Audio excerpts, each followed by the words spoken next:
আসসালামু আলাইকুম, আমার নাম জুবাইর ইসলাম, আমি আনন্দ টেলিভিশনে কাজ করি। তাই মামলা কোনো সুযোগ নেই।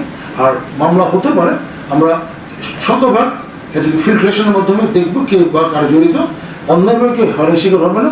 আর মামলা আসার আগ পর্যন্ত হলে আপনার কোনো ভয় পাবে না।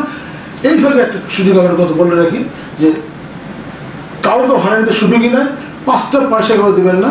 আমাদের তথ্য সেল থাকবে, আমার ফোন নম্বর হোয়াটসঅ্যাপ নম্বরে জানাবেন, আমরা সতর্ক আছি। আর থানায় জিডি এফআইআর এই ক্ষেত্রে আমি ওপেন বলে রেখেছি, গেলে আপনারা করবেন।